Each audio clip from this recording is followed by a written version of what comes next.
Aloha, I'm Lindsay. Let's get down to earth.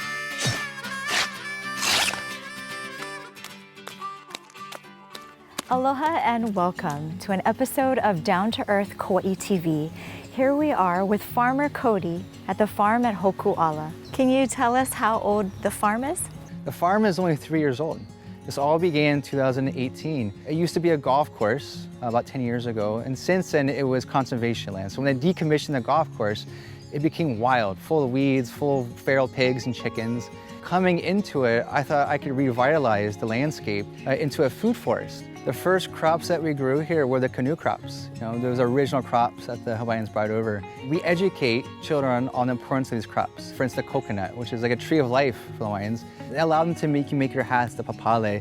You can make fibers with it, different kinds of clothing. And if you were to paddle the Pacific Ocean, what would you drink? You would drink coconuts, of course.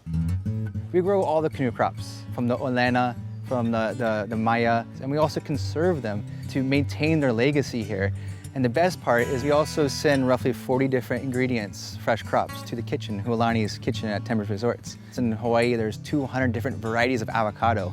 We grow over a dozen of those so that guests can come and try the different tastes. One avocado might taste like butter, another might be more starchy and whatnot. Yeah. So we like to allow foodies to walk through our garden and to sample and to try and to explore the taste of Hawaii. And see that white pulp? It's like cotton candy. Oh. And pulled apart. And inside is a big, fat garlic clove. Right? Oh, beautiful. Right here. Yeah. And then if you want, if you're daring, super spicy. It's amazing. We harvest several times throughout the week. I'm on speed dial for Chef. Chef will say, I want X, Y, and Z. And I'll say, we have this much, this much. And then we go out for our wagons and our kids, and we harvest the following morning for him. And literally within hours, it's to people's plates. So it's as fresh as it gets on Hawaii.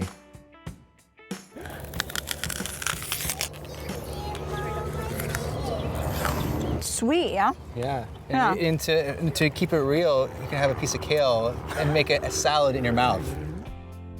The food grown at the farm goes to Hualani's restaurant. It goes to the residents at Timbers Resorts. And we also do a lot of community outreach. Over 10% of all the produce grown at the farm goes to schools, it goes to the food bank, it goes to many nonprofits, the 4-H clubs. We want to feed the island, right? We want to educate the island on how we can convert empty land into food. It's important for children to learn about where food comes from, right? And how hard farmers work to make sure it gets to their table. Well, what they say is 90% of food in Hawaii is imported. So my goal as a farmer is to decrease that by 1, 2, 3%. And we can do that by educating our children, our keiki, on how to grow food on this beautiful island, because it tastes better and it's even more nutritious for you too if you grow it yourself. How can people find you? Where can they get more information? So the best place to find us is look up Timbers Kauaʻi, we're online, as well as the Farm of Hōkūala, which we are on Instagram. And if you look at our Instagram, you'll see a whole diary of the 3 years of growing we've done here at the farm. Mahalo, thank you so much, Farmer Cody, for welcoming us here today. We truly appreciate the time together. Mahalo and aloha.